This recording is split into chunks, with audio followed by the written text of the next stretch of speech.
Hello again, fellow Mystery Files. Today I present a viewer-suggested video of the top 10 twist endings used by Agatha Christie, which I think is a brilliant idea and a tough list to put together. I decided that I will be ranking the twists themselves and not any specific book ending. This does get a bit confusing because Christie used the same twists multiple times, but when I discuss each of these twists, I'll present the best example of that twist, so if you're looking at chapters to avoid spoilers, they will list the book being spoiled, but I am ranking the twists themselves. And this was a little difficult. Christie wasn't the first writer to use many of these twists, but as she is the one who made them notorious and probably executed them the best. Not that other authors don't have good twists themselves, including novels using some of the same twists on this list. But Christie had so many good twists. This is just the tip of the iceberg. I rank them primarily on how shocking I found them the first time I read the book, and how devious they are, and how important they are to the mystery genre themselves. Fair warning, obvious spoilers ahead. There is no way around them. And before I begin, make sure you like and subscribe to keep up to date with the channel. At number 10, and I did debate this one a lot. I actually considered leaving this one off the list entirely, but it is a Christie staple twist, and that is that the apparent victim was actually the guilty party the entire time. And for me, this is probably one of Christie's most unoriginal twists and definitely the easiest to spot. She actually uses this twist like 4 or 5 times in the novels, at least, never mind the short stories, and it's just so easy to spot. So it does so often, and it's so apparent when it's happening. Anytime a victim appears to have been mistaken for someone else, that someone else almost certainly killed them. And that is why I almost didn't include it on the list. But I did decide to because when looking at Christie's best example of this twist, which I would say is clearly Peril at End House, it is very shocking in that book specifically. It's the first time Christie used it. Now, I think it works best in Peril at End House, not just because it's the first time Christie used it, but because she does such good character work with Nick Buckley. Poirot and the reader are just sucked into her charm. You really believe the attempts on her life were genuine and Maggie was killed in error. It is in the character of Nick that makes this twist work. It also works because of Poirot. Readers and Hastings, who narrates this book, trust Poirot, and Poirot is fully on board the Nick is a victim train. And other times Christie uses this twist, we're not sucked in by the killer's charm like we are here. And Maggie being this very like milk toast victim personality wise also contributes this because there's no apparent reason to murder her. In other novels with this twist, the actual victims like do tend to be the kind of person others would have the motive for killing. So while I think this twist is less impressive overall, I think it's quite impressive specifically in Peril at End House. So I have it here at number 10. Number 9, and these next few twists aren't necessarily original or particularly shocking, but they work so deviously in the books they appear in that produces this big surprise. And at number 9, I have a body swap, most well done in The Body in the Library. And what I love about this twist is that it's never something I consider when reading a novel. The thought never passed my mind when reading The Body in the Library for the first time that despite the myriad of clues Christie lays in there, that the bodies were swapped. I mean, swapping bodies produces a domino effect of not only confusing the bodies, obviously, but mixing up alibis, covering up times of death. In the body in the library, the body swap is so obvious once you're told. I mean, the body in the library is supposed to be Ruby Keene, who is constantly described in ways that are clearly not Ruby Keene. And then the burnt out body is supposed to be Pamela Reeves, but it's destroyed beyond recognition, which should have been a major red flag. Again, Christie is not the first to use this twist, nor would I say The Body in the Library is like the best body swap in a detective novel. But I remember many, many years ago reading this book for the first time and just being totally floored at the revelation, even though I was sort of like leaning in the right direction in terms of who done it, but I never got to this far in the mystery. And so I have body swaps here at number 9. Number 8, and this twist is actually one very specific to a specific novel. and that it comes from the ABC murders and that there was no serial killer. I mean, technically there was, but the killings were not serial killings. And this, I believe, is a Christie original twist as far as I'm aware of. And this twist is so good and so devious. In the ABC murders, we have someone murdering people in alphabetical order, starting with Alice Asher from Andover, Betty Barnard from Bexel, and Carmichael Clark in Churston. And this has all the makings of a serial killer, only it's not. It's just someone who wants to commit one murder and disguises it amongst other murders. It's extremely satisfying. I remember the first time I read this book, and it was one of my first Christie novels I ever read. I remember thinking, oh, it's definitely not a serial killer. This is a Christie novel. Christie would never do a serial killer. And then halfway through, I thought, oh, yeah, this is definitely a serial killer, only to be fooled again by the Queen of Crime. And this twist plays true to Christie. She has you looking in the complete wrong direction, as she always does, and you should be aware of it, but you can't help yourself. I find this particularly devious also because of just like how big this plot is in universe. I mean, who would expect this to happen on such a grand scale and be able to get away with it for as long as the killer did? So I have this fake serial killer come in here at number 8. Number 7, and I did contemplate putting this one lower because I personally wasn't really shocked by it, but it is a big concept novel, and I do think many people would find this shocking, and that is there's a child killer, as we saw in Crooked House. I tried not to let my own experience with this book reflect my list here, as I would think most people would find this mind-blowing, but I personally did it because I knew Josephine was the killer from early on. I picked up on all the clues and I solved it. So when the resolution came, it wasn't so much of a shocker to me. But I do think it is gutsy for Christie to use a child murderer and use a child in this fashion. She treated Josephine as any other adult killer. She has Josephine commit really a murder out of anger and setting up the puzzle. I talked about this previously, but child murderers in mystery novels are not only rare, but are usually very different from the norm. They're usually like mass murderers or school shooters or something like really like outside of the bounds of what you want from a mystery novel. But this is a very intimate murder. It doesn't feel like a murder a child would commit. And Josephine isn't even a teenager. She's still a child, I believe. I think she's like 12 years old or something. So I think this is an effective as a twist. It would be odd if I didn't include it, but to be honest, I think my personal inclination did affect my ranking here.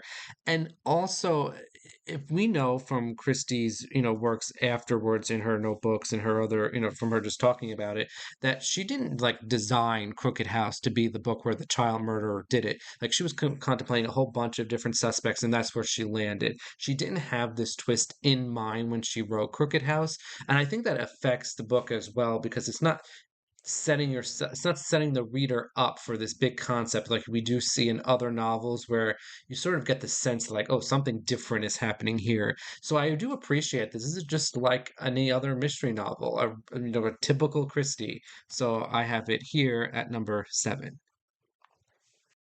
At number 6, a twist I feel similarly about, but is certainly more impactful, and that is Everyone Did It, as seen in Murder on the Orient Express. And again, this is a very surprising twist. It's never everyone, it always has to be one person, and that is one of the rules of detective fiction. But here, Christie uses it in a genius way. She breaks the rule. It's not a cop out or fail to satisfy the reader type situation. Murder on the Orient Express, again, not the first to use this twist, but is the first to use it in such an influential manner. This has been copied so many times, and none come anywhere near as close as good as this one. Now, I do think the way Christie writes this book doesn't lead to the most surprising reveal. It's surprising because you're simply not expecting it to be everyone. It's a thing the reader wouldn't expect to happen, but I personally think this is very foretold in the story leading up to the reveal that it is as shocking or surprising as it could have been. But on the other hand, it's not what Christie was going for in this book. This is a book about justice and the moral implications of serving justice. It's not a mystery novel for the sake of having the big surprise at the end. But I still think this will come as a great surprise to most readers who are reading this book. And because of its importance to the genre, I do have it here at number 6. At number 5, and now I think we're really into, like, the shockers, starting with this one, and that is that it wasn't murder, best seen, in my opinion, in After the Funeral, but there are certainly others that qualify as well. Now, there is a murder in After the Funeral, that of Cora Lansquenet, but we're also led to believe Richard Abernathy was murdered when he died naturally. This is a murder mystery, and it's always murder. It's not only a rule of detective fiction, but it's just common practice. There are countless detective novels where a body turns up and there's a debate if it's murder or not, and we go through all that rigmarole, and it always turns out to be murder, because it's a murder mystery. And we always just assume that it will be murder, really without considering the other options. The reveal that Richard Abernathy died naturally really knocked me off my feet. And while I had pegged Miss Gilchrist as the killer from early on, I was left baffled as to how she murdered Richard, which made me second guess myself. And in this book, the non murder death is a natural death, but in others, it could be a suicide, an accident, what have you. She uses this a few times, and it's always shocking. It never really crosses the mind of a mystery reader, including myself, even when the possibility of suicide or natural death is brought up in the text. Number 4, another twist that plays with our assumptions, and that is there are two murderers working independently from one another, as seen in Cat Among the Pigeons. And I don't normally think of Cat Among the Pigeons as one of the more shocking revelations in a Christie novel. Anne Chaplin is the killer, and then we found out that one of the murders was committed by Miss Chadwick. And it seems pretty normal, but when you really think about it, this is quite brilliant. I mean, the twist really isn't used a lot, even nowadays. And the reason for that is because you essentially have to have two plots in one book, which I don't really recommend. And to be honest, I would trust very few authors not named Agatha Christie to pull this off. We have the murder of Miss Springer and then the murder of Mademoiselle Blanche, plus the jewel stuff committed by Miss Chaplin, and then the murder of Miss Vansittart committed by Miss Chadwick. And Miss Chaplin strikes first, then Miss Chadwick, then Miss Chaplin again, but Miss Chaplin using the second murder to obscure the connection between the first and the third, as she has an alibi for the second. And this is genius. I mean, readers are not going to assume two murderers independently of each other. They might assume like an accomplice, but that's not what this is. This is two separate plots converging brilliantly. It is excellently done, and while I think it lacks like the big punch some of the other twists have, this one really comes out of nowhere. And when you really think about it, I mean, this is quite a shocker for me. So I have it here at number 4. At number 3 is a twist from Christie's most notorious book, and that is the culprit faking their death, as Justice Wargrave does in And Then There Were None. And this book is surprising on so many levels, especially with the reveal of Wargrave. It's a big concept novel, which just inherently means a big reveal. You have the shock of the judge being the culprit, as he is this allegedly upstanding moral character, but most of the shock comes from the reader and the characters believing that Wargrave is dead and has been for several chapters. And this is another twist we don't see often. First off, I think it loses its power the more frequently it appears, but there are also issues of fair play involved. Christie is actually very careful in how she phrases the scene with Wargrave's body discovery. It's mostly Armstrong rather than the narration that pushes the Wargrave is dead stuff, but the way Christie uses this twist in this book is a domino effect. You're shocked it's Wargrave. You're shocked Wargrave did all this. You're shocked Wargrave is alive. You're not even considering the idea that someone who appeared to be dead is alive, even when it was clear the only quote unquote living people could not have murdered Bloor, and has this compounding effect that, never mind how risky this plot is, it is always a shocker to me, and I have it here at number 3. At number 2, and this is a twist I find pretty deceitful as it is genius, and I've talked about this one a lot on this channel, but that is The Policeman Did It, as seen in my personal favorite Christie novel, Hercule Poirot's Christmas. Now, I would say most people are probably not shocked when the policeman commits a murder in a book nowadays, and maybe even when reading a book from the Golden Age, but in this era, the police and anyone involved in solving the crime were off limits as murderer. But Christie breaks that rule for the better murder. And one can argue Sugden here isn't really that active in solving the murder, but anyway, that's neither here nor there. Christie characterizes Sugden quite brilliantly. She treats him as this like typical generic police inspector who we don't really pay that much attention to, and is just there because he has to be to further the plot along. But on careful reading, you will see Christie does give him far more attention than she usually does to her other police inspector characters.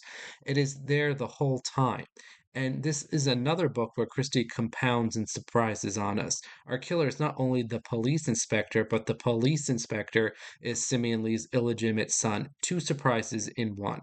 And I love Poirot's explanation here about how people, namely the readers here, forget that policemen are people too. They have lives off of the page. They have families and pasts and don't exist just to solve crimes. And it's a big face palm to the reader who probably only thinks of these things about literary police inspectors, especially ones we're not particularly invested in. So the guilty police officer comes in here at number two. And at number one, probably the clear frontrunner here, for me at least, and that is the narrator did it, as best seen in The Murder of Roger Ackroyd. Now, this is a twist oft repeated since the publication of this book. Christie uses it again, also brilliantly. This breaks one of the rules of detective fiction, and again, it breaks it for the better. The reader is absolutely not suspecting Dr. Shepard, the narrator here, not only because he is the narrator, which is doing a lot of the obfuscation and gives him this advantaged position, but also because of his characterization. He comes off as extremely trustworthy. He is a doctor who is a typically well trusted occupation, despite how many of them actually turn out to be murderers in these books. You're never given a reason not to trust him. There aren't many hints of his true nature, despite the fact that he isn't really covering anything up or hiding anything from the reader. It's just that when you read certain conversations through his lens, they have different meanings. Shepard tells us about a conversation between Mrs. Ferrars and Ralph Patton, where we are led to believe that Ralph is her blackmailer. But what is really happening is that Dr. Shepard is wondering if Mrs. Ferrars is telling Ralph that Shepard is the blackmailer. We are misled here, but not in an unfair way. And when the reveal happens, it almost seems like some kind of joke or misdirection. And then you realize that Poirot is being serious, and the rug is yanked out from you underneath the reader in a way like no other twist can do. Now, I think nowadays this twist has been used a lot and overused to the point that it is stale. And quite frankly, nowadays when I read a current mystery novel with a first person narrator, I do really put them at the forefront of my suspect list. But that doesn't affect how I feel about it in The Murder of Roger Ackroyd, which comes in here at number one. And that is it for this video. Make sure you like and subscribe to keep up to date with the channel and help the channel grow. We are slowly but surely gaining in views and subscribers, and I thank all of you for that. Next week, I will be discussing some other works by Niall Marsh, works that are not Roderick Allen full-length novels. This will include Money in the Morgue, which is a novel started by Marsh but finished by Stella Duffy. It will also include a number of short stories and essays, as well as the script called Evil Liver, which Niall Marsh wrote for the 1970 series Crown Court, which I found delightful. So stay tuned for that. Until next time, Mystery Files.